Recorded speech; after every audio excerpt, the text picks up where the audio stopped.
All right, let's dive in. Let's get started. Thank you all for coming, waking up early, staying up late around the world for our live conversation with Larissa Lam and Baldwin Chiu, the filmmakers of Far East Deep South.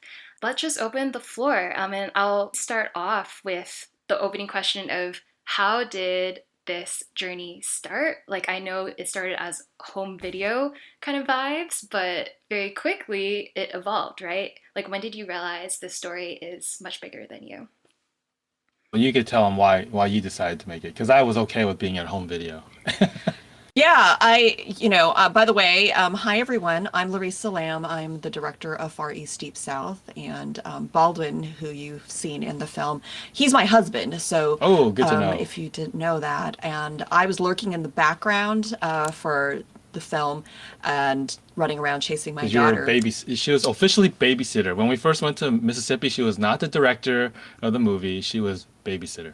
Well, I'll back up and tell you the story. When we got married, so we've been married 14 years now. And when we got married, Chinese tradition is you invite everybody and literally your mother, your aunt, your uncle, cousin, like everybody, right, to the wedding. And that's very important. And so when we got to Baldwin's father's side of the family, I said, "Hey, is there anybody from your dad's side of the family that you want to invite?" And he's like, "No." I'm like, "Well, that's weird. Any cousins, uncles, aunts?" It's like, "No." I just thought it was really strange. He said, I don't think my dad keeps in touch with anybody. I'm like, oh, and it sounded like it was a very sensitive topic, so I stopped asking questions. But again, I thought it was very odd that normally such a big occasion like a wedding, you'd want to invite your whole family, and nobody from Baldwin's dad's side of the family was represented at our wedding. So fast forward a few years later, I got pregnant. Their parents were celebrating the 40th anniversary, and his brother, if you saw the film, mentioned, maybe we should take a trip to Mississippi. And I think Baldwin at one point had mentioned that his grandfather and great grandfather were buried in Mississippi, and I didn't think anything of it because for me, I knew at least current day, I knew there were Chinese all over the country because I have cousins all over the United States and even in different parts of the world. And so I didn't think anything of it. So I thought, oh, two Chinese men buried in Mississippi, that's fine. And then we went and took the trip, and I literally thought two Chinese men would be buried in Mississippi. I didn't realize there'd be a whole population that had lived over generations, all the way stretching back to the mid-late 1800s in Mississippi Delta. So then we go, and if you see the movie, the moment we walked into the museum, the Chinese museum in Mississippi, the first thought to my head was, why is there a Chinese museum in the middle of Mississippi? And that kind of started making me think, Was that like a joke? Like a Yeah, Chinese family walk walks into into the a museum museum. in Mississippi, Yeah. and Hilarity ensues. Hijinks ensue. And if anything, it was the discovery of the Bible. It was the discovery of the history. It was then meeting all the different people. That first trip, we met so many people, and I'm like, what is happening? This is all so crazy. And I kind of wish I wanted to take everybody else on this journey with us. And so I came up with the bright idea. Hey, let's make a documentary and show everyone else what happened. that's how it started. And you mentioned, right, so going in, there are some assumptions, right? There were two of two Chinese people down south. What were some of the other assumptions you found yourself coming in with about maybe the people there, how you might be perceived, received, and Yeah, well, what became clear? certainly. I don't, you hear those things like Southern hospitality, but you don't really know what that really means, and you don't know who it means, like who it's meant for, I guess. Yeah, because on the opposite side, here in the U.S., we learn about the very, racist history in the Mississippi Delta. There were movies out about, lynchings and the racism that was there, and so you have those stereotypes. But Yeah. what we found to be was very different, and you kind of see this in our film too. I mean, when we went there, we were so surprised that they actually didn't call us like those are Chinese family here looking for their roots. They referred to us as the California family. So they were actually more surprised that we were from California. What are y'all doing here from California? So everywhere we went, they kept saying, there's a family from California. There's a family from Yeah, I California. thought they'd be saying like, "There's this Chinese family here. There's this Chinese family." Like, no one called us the Chinese family. They just called us the Californians. And I think that also shows that at least in the Mississippi Delta area where we were, a lot of people were accustomed to seeing Chinese. And the fact that it was unusual was the fact that we were from California. So I guess they didn't get a lot of people from California visiting, yeah. Pace or Cleveland, Mississippi. And I think there, and our film shows this too. There's a difference between like a personal level and then the societal or like even legal, systemic level, right? So for us, I'm not saying racism doesn't exist, but from the one-on-one reactions that we encountered with people, whether they were white or were they black, I mean, the mayor of Pace, who you saw, LaVon Jackson, he invited us over. Like the first time he met us, he said, "Come on over for ribs." Before he even met us, he had the food already prepared, knowing that we would probably arrive. We were just making an arrangement to meet up with him for the first time, and he's like, "Oh, I've bring your whole crew, come on over, sit down," and that Southern hospitality was there, and it was a beautiful thing to develop those relationships that echoed what his grandfather and great grandfather experienced. And I mean, I just loved how your film, it wasn't just about these bridges between Chinese, Black, white in the community. Like your film actually embodied the voices of everyone, right? And showed what is a fuller story that can be told when you have everyone's voices at the table, right? So even just meeting the mayor of Pace, right? And you have so many amazing Black community members featured in the film sharing their perspectives. How did you cultivate those relationships? Especially, you went down knowing nobody. Our first trip that we went to in Mississippi, that's the trip that we discovered the Bible and met people for the first time. We just heard the stories from people about the Black community. I mean, we saw a few people, citizens, randomly, when we were at Harold Lum's store in Pace. And honestly, had we known back there what a small town is, like we would have just walked into City Hall because we probably could have gone in and met the mayor there because it was. We just thought it was closed because there was nobody. If you saw, the shots of the streets, like it's this very small town. Yeah, you go to a major city these days and you go to like City Hall, Town Hall, the main center. There's like people everywhere. People are going in and out of the building constantly. There was like absolutely nobody. Yeah, I mean, I can't imagine going to Los Angeles or someplace like Hong Kong or Singapore and like walking into like the major city hall and go like, "Hi, I'd like to talk to your mayor," So that's not exactly the same case in Pace. But then it wasn't until several another year later through Emerald Dunn actually. She is the one she met who you saw in the film, Arthur Holmes, just walking around on a trail on a walking trail, and then she just started talking to him, and then she learned all this other history about him, and then he's like, "Oh, I know the mayor of Pace," because they found out like she's also from Pace, and so they connected us with everybody, and that's how we interviewed and met Arthur Holmes and got his story. Yeah, and I would also say, like, we did ask around, like, at the university level. We asked, are there any historians or are there any people that you can connect us with? And we were asking a lot of the white historians. And they were actually telling us, like, ooh, that's kind of a tough nut to crack, that you might have a hard time getting access. And then what we realized later that there is a bit of a race issue where I think there's still a bit of a distrust. Not that there's hatred. Right, from a societal level in general, like communities, like if there's no personal relationship, there's a bit of a distrust, I think, between the white community wanting to access, Black stories or history, because I think they're afraid that if somebody who's white will tell their story, it's going to be distorted or not told in the right way, right? And so I think for us, also Baldwin's family being from Pace made it like he wasn't an outsider. Because we've definitely heard stories where journalists and other people who've come in that area, they've had some bad experiences with, but because he was they treated him like one of their own, there was a level of trust that was built.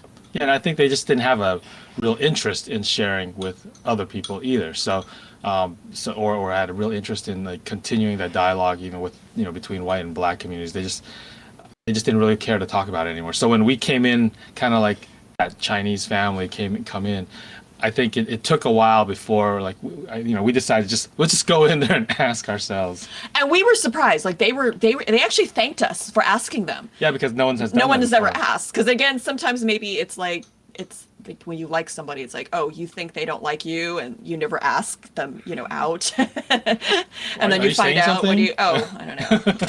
Oh, is that how our relationship began? Everybody assumes the other person doesn't like each other, and that and then. finally you're like, oh, I do like you. It's like, oh, really? Okay. Okay, is this our story right I don't now? know. This I is don't like know. all of a This sudden is became weird. a like analogy about relationships. I don't know. But relationships is the key, though, right? I think that's basically the answer to your question. Is we were able to develop actual relationships. We went in and we talked to them, and I think we hope that that's an example for everyone that watches our film. Is like sometimes you just need to start talking to each other to get to to get to know each other. I think sometimes people think, oh, it's just easier to read about it, or or read about it on social media, or read about it in a book and learn about certain people or cultural groups by reading about that group. But sometimes you just need to talk to them and ask them. Yeah. I mean, literally, right? You said Emerald met Arthur on a walk. Like she was just On a walking. walking trail. Okay. Yeah. And they just start talking to each other. Wow. I think they had seen each other a few times, walking by. And it turned out headlights. Arthur knew the mayor of Pace. Yeah, so when he And- found out that, oh, Emerald, you're from Pace, I know the mayor of Pace, And I mean, as you can see, like those are even moments like we don't even capture. I mean, there's so many other of those types of, if you want to call it fortuitous, or for us, we feel like God has led us on this journey. Like these are the types of moments that that are cool. That have happened. I mean, really cool. That this is meant to be. And Yeah, I mean, really cool. really cool. And there's got to be a better word than cool. But To quote his brother from the film. What you were sharing about perceptions, right? Who's an insider, who's an outsider? When do you feel like you can trust someone with your story, right? I remember last week at the in-person screening of your film in Sacramento, you talked about, what are all those factors that shape our perception, right, of ourselves and of each other. I'm really curious, like when you think about, your perception of what it means to be Chinese, what it means to be Chinese American, like what are some of the values and qualities that have emerged in all these stories that you've been learning and uncovering? I know for me, like just this narrative you tell of entrepreneurship through the starting of businesses, groceries, like that act, that practice, that quality, right, of that resourcefulness and enterprise, like that formed a bridge between communities. And so we can say like we are a people, right, that bridges, that is entrepreneurial, right, and all these things. I'm curious what values and qualities have stood out for you and what it means to be Chinese American. yeah, I mean, some of the perceptions are real, and some of them are false. So I would say, so the three perceptions I always talk about is how does our perception get come about, right? It's what we learn. That's number one. What we see, and then what we experience. So in general, like if we're talking about the Chinese or Asian American community in America, well, what do we learn? Well, we basically don't learn much of anything. So for people to get the correct perception of us that are, from the rest of the world, that's strike one, because we're not learning about it. We're not in schools. This history that you saw in our film is not in the schools or anywhere like that, right? And so the second one is, well, what do we see? Well, here in America, what do we see as Asian Americans, whether it be on media, TV, movies, even in music, representation? What do we see in our boardrooms of businesses, right? The top executives. What do we see? Well, we don't really see much, and when we do see it, it's usually stereotypes. So that's strike two. So what's our third? A third perception thing that influences our perception is experience. So how is the rest of the world experiencing Asian Americans? People that are not Asian. Are we Or Asian diaspora. outside, or even Asian diaspora, Asia, right? Are people that are not Asian having meals with us? Are we doing like I call it dim sum diplomacy? Are we eating together? Are we having like soul food together? Are we just talking to each other? Are we just hanging out and getting a coffee or a boba together, right? How often are we actually talking about stuff that's not even race related? Just talking about football, whatever, right? Favorite movies, shows. Well, I would say most of the time it's none. Most people aren't doing that, right? So now we got 3 strikes already. So that means all the perceptions about us are false, probably, right? Or based on stereotypes. And the same way for us, like how do we perceive people that are not Asian or Chinese? Are we learning about them correctly? Are we seeing them accurately? And are we experiencing them accurately? And I would say for most Asians, it's probably, we got 3 strikes as well. So those are the things I think we need to work on. And so obviously we're trying to work on education. We're trying to work in media. We're working in entertainment. We're trying to work on that. Those are 2 very hard things. But the one thing that we can do is number 3, and I think that's the most important one. That's our relationship building. We can reach out to people that don't look like us or have a background like us, and we can start those relationships. And I think of the 3, that's the most important. And to kind of just add on to that, kind of back to your earlier question, Chrislyn, about just, about how the stories of the Black community kind of came to be. I think it was really important for us to have their voice in our film because as we were talking to the Chinese community, they were such a big part of the story. And so, and I think for both of us, having been blessed with a lot of amazing friendships from friends that are Black, it was a natural part of our life. So for us to portray it on screen, it made a lot of sense. And we had a lot of our friends who were consultants and chimed in because we wanted to get their perspectives. And if anything, we learned a lot about, how the Black community in America kind of perceives us and some of the misperceptions that we also wanted to help dispel. And so, those are things that were really important to us and a lot of the reason why that story's there. One thing you pointed out is interesting. I know they mentioned it and we didn't really get to answer it in Sacramento. Like the whole concept of entrepreneurship, like how did this, spark generations of small business owners? We had to also realize that back then it wasn't like they didn't become grocery store owners or workers because they thought, oh, here's a business opportunity right? It was kind of forced upon them. It was a loophole in the Chinese Exclusion Act where it's like labor is no longer allowed in the United States for China. Like we want to kick out Chinese labor. So the loophole was they can be scholars, they can come here for school, and they can work as a merchant, but they can't take labor jobs away. The whole point of the labor job thing wasn't so that they can have a better life and become a small business owners, get tax deductions, maybe get a COVID relief plan where you can get money from the government to subsidize, right? Bank loans. Like those things didn't exist 150 years ago. The reason they allowed that loophole because they thought most people would not take that opportunity. Or it would be too costly for them. It would be too costly. It would be too difficult. Like how do you even start up a business when you have no money, right? When people are usually they would labor to make money so that they can start a business, right? But you don't allow labor. So the whole point of that was the Chinese Exclusion Act was to well, you have no other options than to leave. Yeah. Well, and then kind of going back to what we discovered about our own community is that we're very adaptive too. Besides the entrepreneurship is well, we don't maybe individually have money, but guess what? We're going to pool our money. We're going to ask everybody from our home village and we're going to all go in it together. Right. And so those were things that I think a lot of the US government didn't anticipate happening.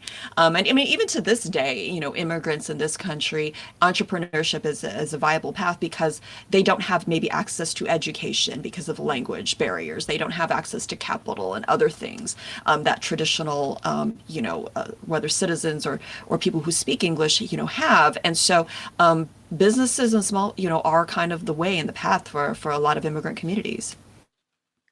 It takes a village, right, all together. And we have a question from Catherine in the chat. Among the members of the Chinese diaspora who are researching their family's history, finding one's ancestral village is always a big goal. Do you feel that Pace is an ancestral village, quote unquote, for you? Is it just one stop in a much longer story? That is a very, no one's ever said that. That's a fantastic question. I love that question, Catherine. Yeah, I would say Pace is probably my American ancestral village. How's that? That's kind of how it goes. Although if you go further, it goes back to San Francisco, where I was actually born too. But most of that history in America for my family is probably in Pace and in Mississippi. So yes, I think that's where they spent the most time too. So yeah. I mean, even with San Francisco, it's he was so young and he barely remembered anything, and so that was where their roots were established really. But funny you should mention One Stop because here we are with My China Roots. And My China Roots actually did some work first. I don't know if you watched through the entire credits, but there was My China Roots was called out on there, and we thank you guys for that. And that's why we're here. It's you guys actually did a little bit of research for us, and Hui Han, and his group, his team, found the ancestral village and in Xinhui, or Sunwui, and so that he took some pictures for us. They gave us a nice little document. So we're itching to go back there at some point, but of course, what happened in the world? COVID? Something happened. So travel's not that easy. So I hope things will become open in the next couple of years. Where it's easy for us to let's just go back out there. I know we're gonna, hopefully, my cousins or my aunt, well, I think your my aunt aunt's already passed away. Yes. So we found some cousins over there, and so it'd be great to go to the village, see what's written there, see if my great grandfather, like Great, double great. great, two greats, would be maybe his name would be in there. Maybe there's some stories about why he left the village in the first place. Yeah.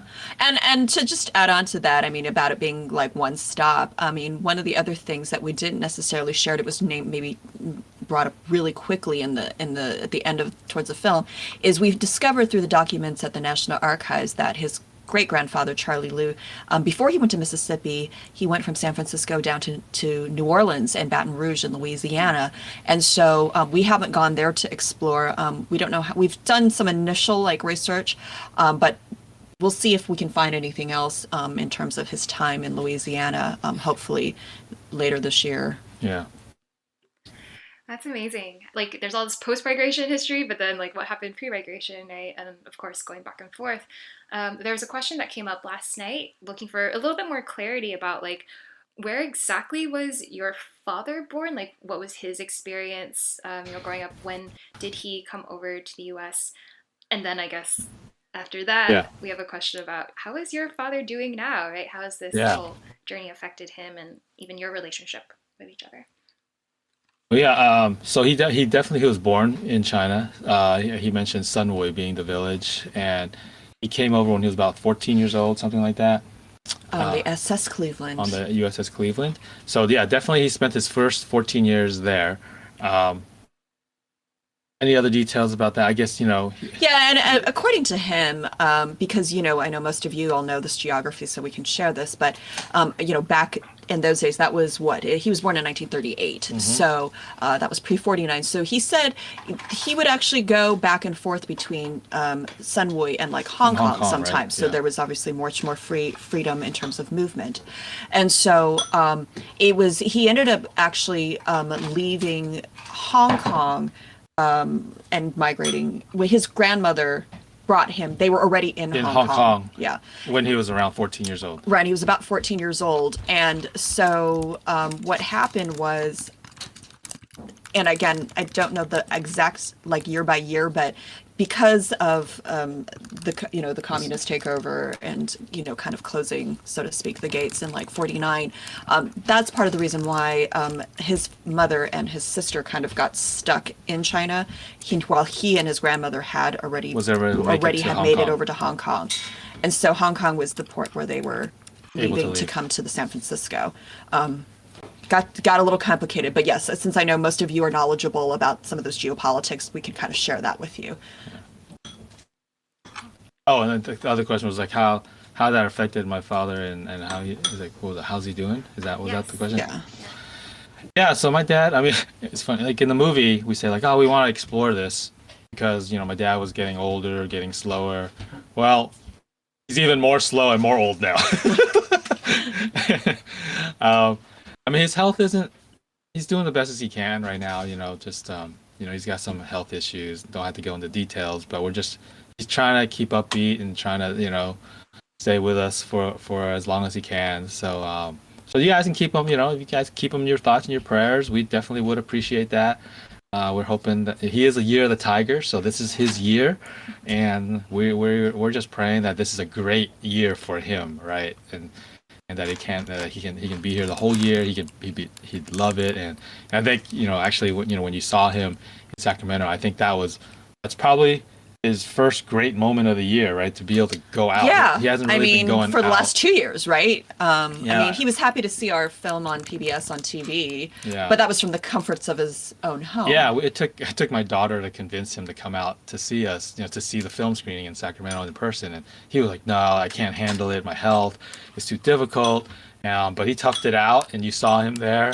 He was very happy. Very happy. And it kind of goes back to the question of, how has this experience, affected him? It's been a very emotional, experience for him. And the line in our film that encapsulates it all is that I had to put in there, and I finally found a good way to work it in, was the fact that he said, I had mixed feelings. And I think it's in earlier versions of the film, when I did put more context around that, some people were confused by that.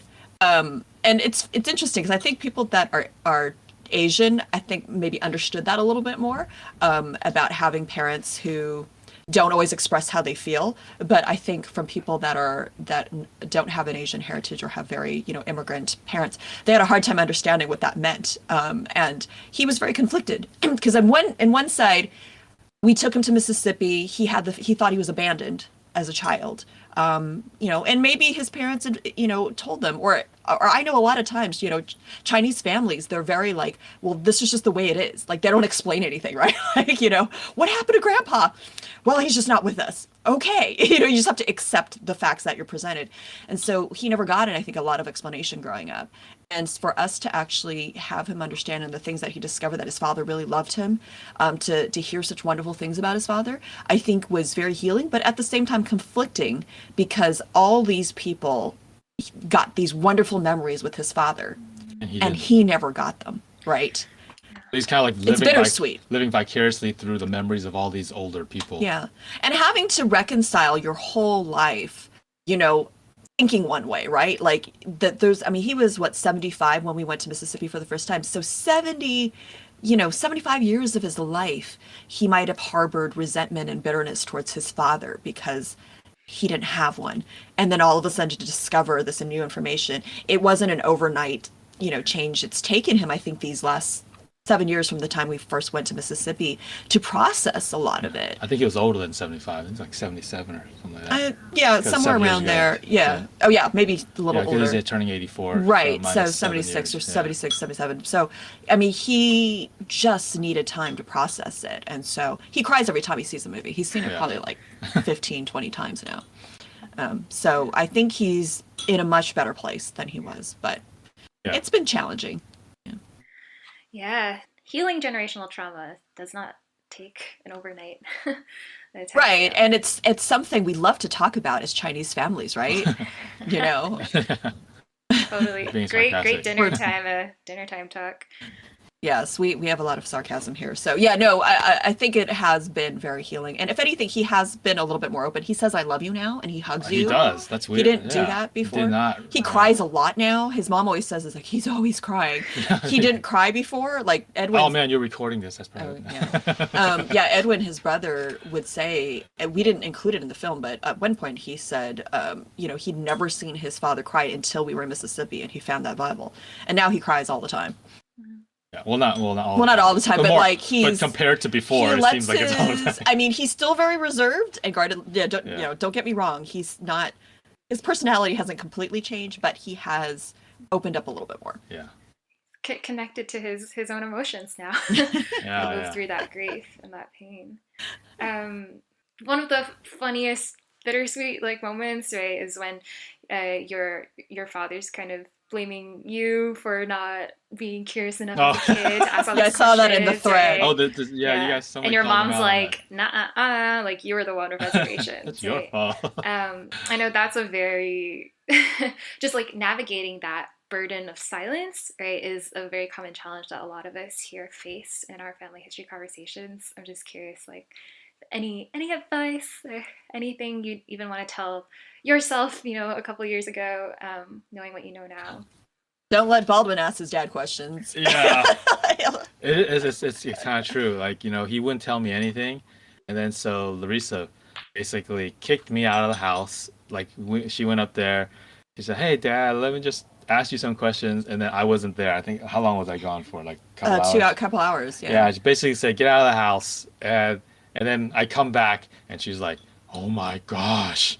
I learned so much about your dad. Yeah, and also part of it is setting the table, right? Where Baldwin was, no offense to you, Baldwin, but he would just constantly... No offense, but highly offensive. Highly offensive to you. No, but Baldwin would always be very direct, because that's just his style. Dad, can you tell us about this? And maybe his dad's in the middle of eating, or and he just wasn't in that space. Brushing his teeth. And then maybe the starter question wasn't a big heavy one, so what happened to grandpa, that maybe isn't the starter question. You asked about his feelings. I started I asked him, tell me more about when you first came to the US. You know, like that was my starting point. Like, and a lot of most immigrants love telling you about their story, about how they came to the country and how they had to overcome the odds and the sacrifice. Because I had to hear it from my father. Like my background is my parents were both born in Shanghai, and then ended up going to Hong Kong, and then came over here as graduate students.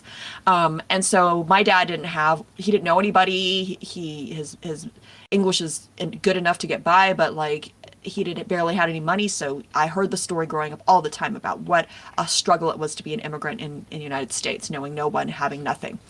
So Baldwin's dad had a similar story. So I started there knowing that they love to talk about that. Like find something they love to talk about first.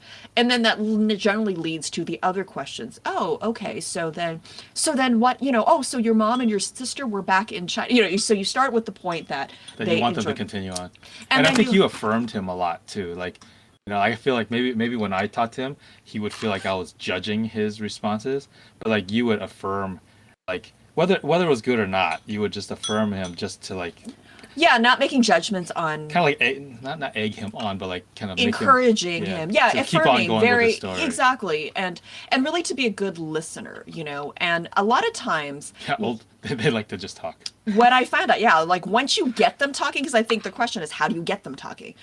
Because in your case, he kept shutting you down, every time you asked him a question. Pretty much. Every time. And then we also had to have your mom, like the scene where your mom kept cutting in at the cemetery. I actually had to give his mom a note. I said, Mom, can you let Dad answer? Because Mom kept jumping in and answer. My mom does this now to my dad too, like jumping in to answer for him because he's normally a man of few words. But that's why I had to get rid of everybody. Mom too, like everybody was out of the house and let him just talk. And once I get him going, and even when he said, like, started crying, he said, I don't want to talk about this anymore. I just let the camera keep rolling. So, I mean, if you're just even doing your own oral histories where you have, you've got your phone recording them, or if you've got a video camera up, don't stop. Don't stop. When they say stop, just give them a moment. Just sit there, and just let them collect themselves. Okay, just take your time. Just make it look like you press stop, but don't just really keep press going. it. Because what I found, at least with Baldwin's dad. And I did, subsequent interviews where I sat there and I thought I would talk to him for half an hour, and he ended up talking to me for like another 3 hours. Yeah. And then he gave me opinions on everyone from like Prince Harry and Meghan Markle to, everyone. It was interesting. So sometimes you just have to it's like a therapy session for them. Like they don't know they need. So it's finding that right person to ask the question and asking them about how they feel. What has helped you learn and develop these skills, right, for holding that space for them to actually voice, right, their experiences? What has helped you gain that sensitivity, that intuition? I probably haven't gained it too much, but she's a talk show host, so she kind of knows how to ask questions. Yeah, well, I think asking, I remember growing up, I think through this experience, like kind of reflecting upon how my parents, asked me questions. And I realize in Asian families, we don't get asked about how we feel a lot, and it goes both ways. If I think about it, it's more like, what did you do? What did you do, right? Did you do your homework? Did you, what did you do? Like it's always about what you do. Did you practice your piano? What did you do? Did you eat enough food? Did you wear enough clothes? Like that was the questions that I get. My dad asked me a lot. They don't even usually ask, why did you do that? It just matters that you did it. Did you do it, or right? Didn't do it. And I think about us as children, we are guilty of the same thing. How often do we ask our parents how they really feel, right? We're always like complaining about how they don't understand us, right? Or understand how we feel. But do we actually stop and take the time to ask them how they feel? And sometimes they don't even know how to process that either, right? And so, and even the language to try to ask those types of questions. That's why my dad was like, why are you asking me these questions? It's kind of like, all of a sudden we start asking him these questions like we care. And he's like suspective, like, why do you care? Right, because there's something going on here. Yeah, because I mean, even in Chinese, if you think about the language that we use, like if we ask about like how, like how do you feel literally, normally it's not what we say, in English, how do you feel, right? It's just more I don't even know how you would say that in Chinese. Because if you say like, I mean, you can kind of say it's just, but it doesn't go as deep as the word as we imply it, I think in English. And so you have to go deeper in language to unlock those types of things. It is pretty sad that I don't know how to ask, how do you feel in Chinese? Yeah, I mean, you can have I mean, in Cantonese, they don't but it's like, what kind of feelings do you have? But it's not a deep dive. It's more like a what's up with you? It's like a very like short, you're expecting a short answer, like, sometimes. So I mean, it's there in the language, but I think when people ask that, they don't go deep, So it's creating that space for people to answer. And like I said, it might take don't give up, be persistent, but not nagging. I mean, not that I'm pointing at you because you're nagging, but, or annoying. Or pestering. You don't want to be pestering, but you definitely want to. Okay, that's next question. How does your dad feel knowing that his story is just out there? Like, and yeah, the feedback, I'm imagining he gets conflicted. Also mixed feelings. Yes. Yeah, I think in the beginning he was like, "Why are you showing this to everybody? Like, I thought this was just for us. Like, we did not spend all this money and all this time just for us." And now he's like, "Oh, where are you sharing it next? Oh, you're going to, I'm going to Florida to show the film, and oh, you're going there. When are you leaving?" So I think now he's like, oh, he sees the importance of the film. It's, I took a while because I had to I really sat down with him. He asked me, one-on-one one time after we were watching it at his house. He was like, "Really, why do you have to do this?" And so I explained to him, I was like, "Look, Dad, the story is not just about our family. It started off this way, but like, this is what's happening. People are responding to this family. Generations are learning about a history that's not known. This story is not about us anymore. This story is about our entire community. It's about all of America. It's a story about people and other generations and other people's stories that have not been told or have been heard. Our job now is not just to share our story. Our job is to inspire others to tell their stories so that we can all collectively know one another better, right?"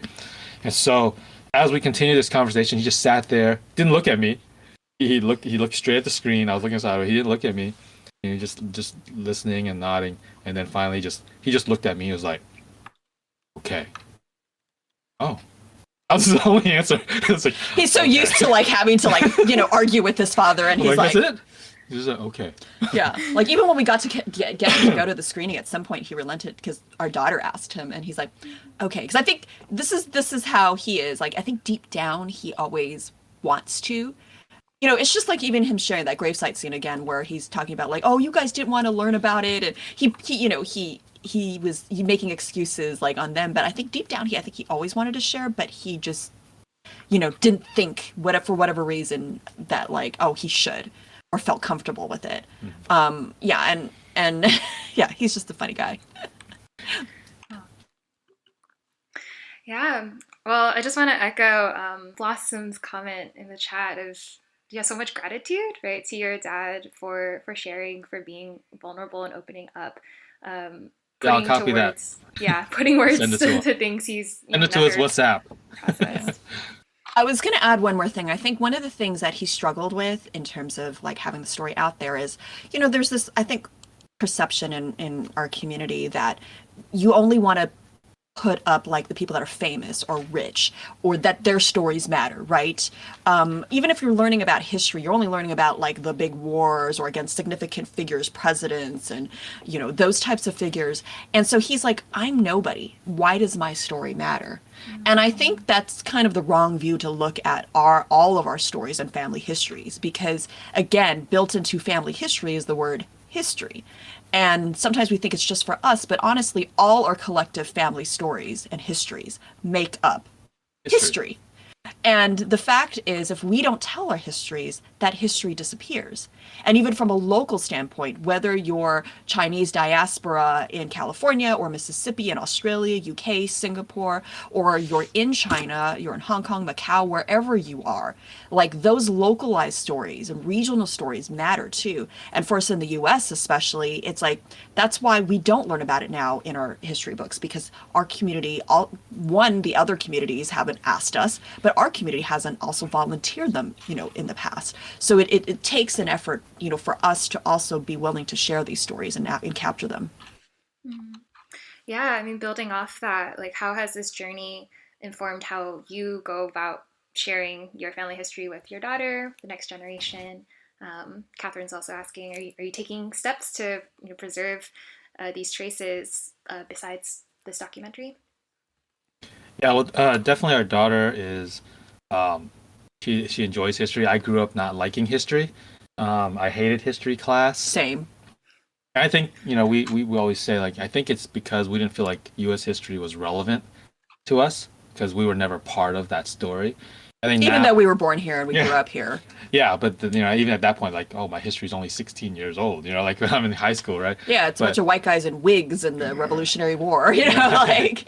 yeah, like why do they have white hair? They're so young.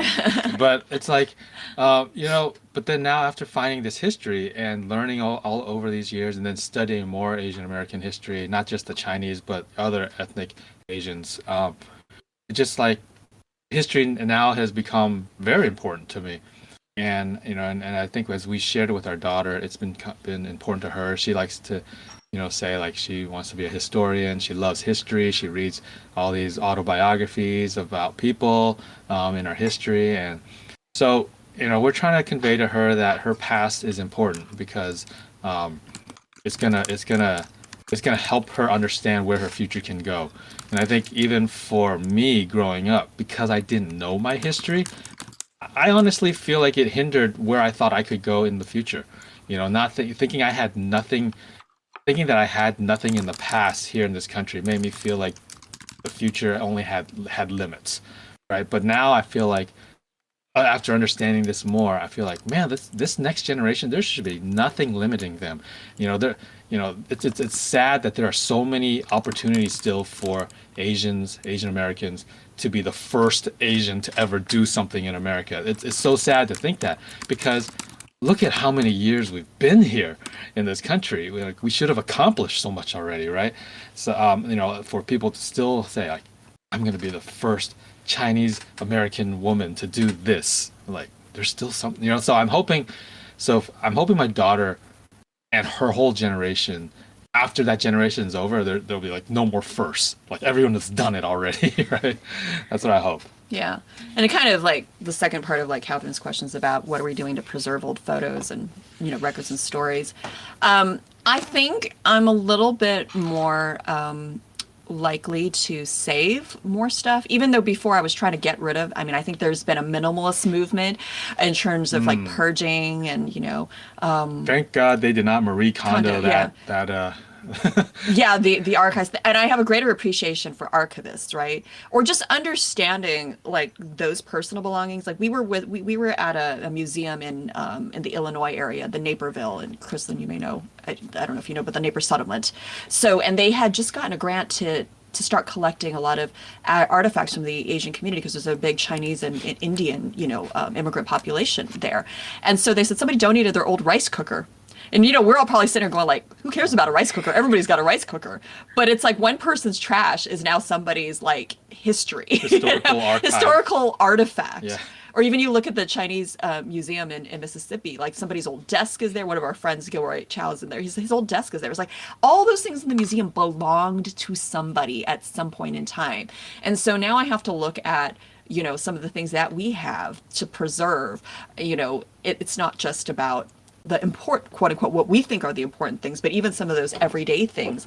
Like I have like all these like, my daughter asked me about an iPod the other day. Some of you might be too young to know what an iPod is too. And she's like, what's an iPod? Because in her assignment, there was a reference to an iPod, probably because it was like an old textbook or something. Yeah. And so little does she know that when we do a before podcast, I was like, yeah, that's where the word podcast came from. She had no idea. And like before the iPhone was the iPod. And so I'm like, I still have my old iPod, so maybe I should keep that. Like, look, it's the very first iPod. To continue on the history thing, so just so you guys all know, and maybe you guys can help us with this too, is we do have educational distribution. So we want to preserve this forever. So we want schools, libraries to have our film, use it in their classes. So if you guys are connected with schools or even your local libraries, I mean, send them over to fareastdeepsouth.com. There's links there to be able to go to our distributor at New Day Films, where schools can buy, the DVD, even though DVDs, I don't know, who has a DVD? Well, if you have a PS4, you have a DVD player most likely, and it'll up-res to high res, right? But, a lot of universities they're taking our films. Even international universities, right? They're adding it to their digital license so that they have lifetime. They're holding it digitally. They're buying DVDs so they can archive it. And so the more schools that we have our films in, the more opportunities that the next generation and younger, students can learn about it, and the more we can encourage professors to teach the class if they already have it in their library. And that's another way that we can continue continue our story so that it doesn't just end.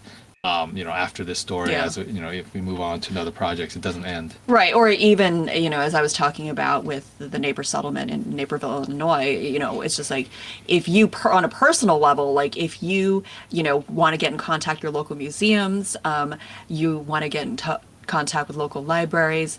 They are kind of, even universities, like I didn't realize Delta State University, like most universities around the world have archives, and that is their whole job. Is there are people that want your junk, so to speak, as we're talking about this. It's like they want to know and preserve your histories, because for them, it's, especially if they're not the same culture as you, like to them, like this is part of their research and understanding different cultures and documenting the history that's happening. Tell us more about your educational outreach efforts, right, and the conversations that have been coming up. Would love to hear the story of, the first time you screened the film and what have been those universal experiences that have resonated with people. Yeah, well, let's say we'll start with the first university, the first school to actually purchase our license when we signed our distribution was Stanford University. And that was really a great honor because they actually said they wanted to get our film before we even signed for distribution. So they're already on the list before we even were ready.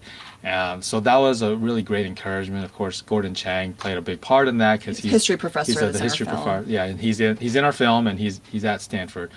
So that was great. But then as we continued, more universities, more schools, more libraries started picking it up. I think that was a real encouragement as we entered the pandemic during that time, and we were wondering, well, how do schools teach this? How do we even go to schools to speak and stuff? And so I think when they started going more virtual, it actually allowed schools and students to be able to watch the film virtually, kind of like the way you guys did, where students can do it, and then we can come on virtually. And now, actually, it opened up opportunities to where we can go to different parts of the country on the same day. We can do like 3 interviews, 3 panels, 3 different cities, East Coast, West Coast. Or here we're like with you guys around the world. Right. You guys are from all over. Actually, like it'd be great to see, like in the chat, where everybody's at. Tell us where you're from, because it'd be great to see like how far-reaching like our audience is. And then here. tell us where you're really from. Yeah. That's an American joke if those aren't. Yeah. You guys. I don't know if you get. Yeah, you may not get that in. Although the one that for Chinese is like, oh, what village is your family from? Miami. Hey, I'm gonna be in Miami. Sorry, we lost track of like that last question. What was the last? And what was the question? What are some of the like emotions or experiences that have resonated with different audiences? Oh, with audiences, Mm-hmm. yeah. Well, the thing that, clearly it's about the family history. A lot of what everybody's echoing here, how it's, it's inspired them to like go ask more questions about their family. And a lot of people have said like, oh, I've been wanting to do it for a long time. And maybe some of them haven't taken the steps like some of you out there who are already starting on this journey, but like they're now only for the first time investigating and asking questions about it. And so that's been great to see. And then some other interesting things that we never really thought about was just the whole idea of fatherlessness being a common thread between different cultures, different communities. And that, when you think of the Asian community, most people aren't thinking it's like a lot of fatherlessness, but there are many, in our community, because again, we don't talk about it. And especially during the Chinese exclusion era, there was a lot of it was very common, right? Or we see, with a lot of our families, I know like my cousins, I grew up here, I was born and raised here, but my cousins, they came over to study and had to leave their families behind. So, and they grew up sort of having parents, but also being parachute kids, right? Yeah. And And that's also very, common in a lot of immigrant families today. That's more by choice as opposed to some of the circumstances back, when Baldwin's grandfather and great grandfather were around. But, and so like we have like grown men, like white, black, every coming up to us afterwards at screenings going like, I relate. and they're like, oh, I had a bad relationship with my father. I never knew my father, and now I kind of want to get to know. This just happened like a few weeks ago. Yeah. A few weeks ago, yeah. A couple guys came up to us and said that. So that's been very interesting. Yeah. And of course, the one that we really love to see as well is a big reason we made the film, especially when we show it at schools, is when we have people of different ethnic backgrounds go like, wow, I never knew the Chinese went through so much discrimination in this country, because there's this perceived model minority myth, in America that, oh, nothing bad ever happens to Asians. Like, oh, they're doing well. They're good at math and they're good in school and they're, they have good jobs, and like they never know about the hardships. They all know Kung Fu. Because our community doesn't like to talk about the hardships, and it's not documented, widely. And so they have, I think, and I think for many of them, especially those I think in the Black community, now feel a stronger connection, I think, to the Asian community, because now they know like, oh, it wasn't just us that had to go through racism and segregation. It was also the Asian community. And following along some of your threads, like, yes, for education, that's the other reason we signed with PBS, is because we knew that they, it's an educational outlet. So PBS and our distributor, New Day Films, the educational distribution, that's where we are for education. And also, if you don't have PBS, by the way, you guys saw the full version. PBS is slightly edited. But if you want to see it, Canopy, so for your libraries, a lot of libraries have Canopy with a K. So if you are able to... Yeah, I think Chrislyn mentioned that too in the chat. That helps us a lot too if you watch the film and get people to watch it on Canopy, because we get like a few cents out of it. Every time you watch it, we get a few cents. It's free for you. It's free for you, but we get a couple of cents. Yeah. And, you can also follow us. We've got, if you missed this, I know there's a couple of people here that might have missed the screening. Or, you want to tell some of your friends or family members. There are some screenings coming up in this next month. I think somebody asked something about AAPI month too. Yeah, so there's a lot of screenings coming up. So go to our website, fareastdeepsouth.com. There's a couple of film festivals. Or follow us on social media. Yeah, that are not geo-blocking. So they're opening it up to... Yes, and some join of the them feds, might be, but some might not be. And we can even type in... Yeah, our website is Far East, or Baldwin, if you want to type Far East Deep South, and give our socials on Instagram and Facebook. Oh, there you go. There you go. Thanks, Chrislyn. You got it back. Some of those details will be coming shortly. I can't even think what the next one is. Like we have so many that are coming up down the pipeline. And on the My China Roots and a lot of what we've been discussing, the themes in this conversation, even like going back to your ancestral village, how do you start and navigate these hard conversations with your family members, do research, experience healing. Actually, tomorrow I'll be posting in our event channel like 4-5 upcoming weekly events we're doing for AAPI Heritage Month starting May 1st. So very excited to share all of that with you all and hope we can continue journeying through together. And we have about time for maybe 1 or 2 more questions in the chat. So go ahead and drop any final questions that are coming up for you. One that I would like to ask is, in this journey, one mystery kind of leads to another all the time, right? One question leads to more questions. The film ends on this cliffhanger, right? Of, oh my gosh, great-grandfather was actually the first to be born in the US, right? What have you learned since then about that, and what are you exploring now in your family history? Well, we found out that my father's side of the family may not be the only ones with lineage in this country. We finally started digging into my mom's side of the family, and about a little bit over a year ago, we found out. So the film was already completed. Far East Deep South was already done. We found out that my mom's side, my great-grandfather, right? Great-grandfather on my mom's side was in Denver, Colorado. And we found out that he was also legally here, but he worked on the Transcontinental Railroad. Although he was born in China, but he he wasn't born here. He was born in China. But he had legal papers to be here. Right. But he did try to do the same thing that Charlie Liu did, which was go back to China, get married, have a family, and come back home to the U.S. he unfortunately didn't have as good of a story um, as as Charlie Liu did in Fire Deep South. He was not allowed to come back over, which is probably a majority of the Chinese people that tried to go back to raise a family and tried to come back because of the Chinese Exclusion Act. So what's his story like? What was that experience in Denver? We found documents from a lawyer that's white that was trying to get him back in, knowing that he should have been allowed to come back in, but wasn't able to. So yeah, we want to do some research out there. Now I gotta interview his mom, and his mom doesn't know a whole lot. So as much as I thought it was difficult to go through this story, and it seemed like everything was just kind of unraveling, naturally. We'll see what happens when we start unlocking his mom's, because his mom doesn't know a whole lot, and so we might have to go back to Asia. I think the photos, the official family photos of him, is in Malaysia at one of the uncles. So maybe that's who we need to go to Malaysia to find that uncle and talk to them. Yeah, so that will be yes, Catherine, new documentary. That will, so we will be doing a new documentary, because part of the fascinating thing that I discovered is in Denver, Colorado. There used to be a Chinatown there, and then because there was actually a riot at one point, and just like in many U.S. cities, unfortunately because of the anti-Asian, racism at that time. They were kind of driven out. The Chinese were kind of driven out of the Denver area. And so, current day, there's, many more, Chinese that are living there again. But back in those days, there was a Chinatown. A lot of the workers that had become had previously been railroad workers.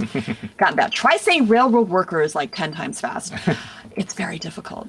So that'll be fascinating. And then just to kind of put sort of a button on Baldwin's great-grandfather, one of the things that I did discover is I discovered a census document that was dated 1870 that I believe is most likely his great-grandfather, Jiu Mo, because he was a cigar factory worker, which is what the National Archives document. And so that census document matched almost everybody else on that census document was a railroad worker. And so it was a little unusual that you would have a cigar factory worker, on there. And the fact that his name and kind of lines up, and the time period, location lines up, we believe that is the same person as like his great-great-grandfather. So we hope to find more information, but at least we have that little breadcrumb to go off of. I did drop some more links down there, just if you guys want to know, for education. Also, we have a first class initiative. So if you know schools like, we recommend this film for 6th grade and up. But if you know some high schools, junior, middle schools, classes that could benefit from this film, they can apply for this, and they have a grant to watch the film for free in their classroom and use it in their classroom for the first time. So you can share that link with people. For the first class initiative. Yeah, and we're also doing a lot. For AAPI month too, we're doing a lot with different companies and organizations for diversity programs. And we love talking about this. So yeah, and we love doing it after May also. So yes. this is an American story. It's not just an Asian American story. This is an American story, which is a year-round thing. Yeah. And I dropped a fun link for our music video, Asian Americans Make History, in case you hadn't seen it. If you just want to get Asian American history in 3 minutes, if that's all the time you have, then we try to put it in a Hamilton song. Yeah. Do they have Hamilton in Singapore? Who's doing Hamilton in Singapore? I know Blossom's in New York, so oh yeah, that's Hamilton land. There he goes. Yeah. Share with all the Hamilton folks in New York, Blossom.